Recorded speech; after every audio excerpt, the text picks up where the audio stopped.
வேதத்திலே நீங்கள் 20 லட்சம் ஜனங்களுக்கு கர்த்தர் பயன்படுத்தின மோசையை குறித்து வேதத்திலே வாசிப்பீர்களே, ஆனால் அவன் ஒரு காலத்துல அந்த மோசையை நினைச்சிட்டாரு, அவ்வளவுதான் ஆண்டவர் சொன்ன வாக்குத்தத்தம் இனி எங்க நிறைவேற போகிறது.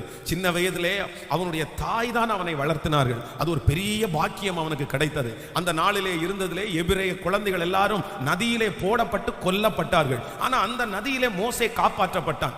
அந்த பிள்ளையை வளர்த்துவதற்கு தன்னுடைய தாய்க்கே சம்பளம் கொடுத்து அந்த தாய் அந்த குழந்தையை வளர்த்தினார்கள். அப்ப அந்த தாய் நிறைய நேரத்தில் அந்த பிள்ளைக்கு சொல்லியிருப்பாங்க, நீ ஒரு ஸ்பெஷலான குழந்தை, நீ ஒரு வித்தியாசமாய் அழைக்கப்பட்டவன், உன்னோடு பிறந்த நிறைய குழந்தைங்க இறந்து போயிருச்சு, ஆனா நீ மட்டும் உயிரோடு காப்பாற்றப்பட்டாய்.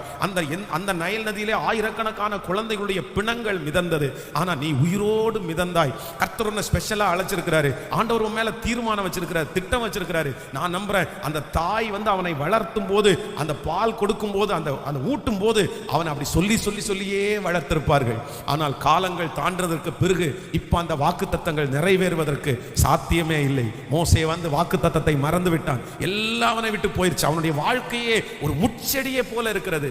ஆனால் ஆண்டவர் ஒரு தரிசனத்தை கொடுக்கிறார். அந்த முட்செடி பற்றி எரிந்தும் அது வேகாதிருந்தது. அதற்கு அர்த்தம் என்னவென்றால், கர்த்தர் வாக்கு கொடுக்கிறார், எத்தனை சூழ்நிலை வந்தாலும் நான் உனக்கு சொன்ன வாக்குத்தத்தத்தை மட்டும் ஒருவராலும் அழிக்கவே முடியாது. 40 வருடம் தாண்டி மோசையை கர்த்தர் சந்தித்து அவர் சொன்னது போலவே கர்த்தர் 20 லட்சம் ஜனங்களுக்கு தலைவனாய் மாற்றினார். அந்த தேவனாகிய கர்த்தர் தான் இன்றைக்கு உங்களுக்கு வாக்குரைக்கிறார். ஒருவேளை பாஸ்டர் எல்லாம் முடிஞ்சு போயிடுச்சு, நாட்கள் எல்லாம் முடிஞ்சு போயிடுச்சு, எனக்கு கொஞ்சம் கூட நம்பிக்கையே இல்லை, அப்படிப்பட்டவர்களை பார்த்துதான் ஆண்டவர் சொல்கிறார், இல்லை, காற்று இல்லை, மழை இல்லை, ஆனாலும் உன் வாய்க்கால்கள் தண்ணீரால் நிரப்பப்படும். அவர் சொன்னதை செய்யும் அளவும் உன்னை கைவிட போவது இல்லை. கர்த்தர் உன்னை கைவிட மாட்டார். இன்று வரையிலும் எத்தனையோ புயல் அடித்தது, ஆனால் நீ கைவிடப்படவில்லை. காரணம், உனக்கு சொன்னதை கர்த்தர் நிறைவேற்றும் அளவும் கர்த்தர் கைவிடுவதே இல்லை. ஆமென்.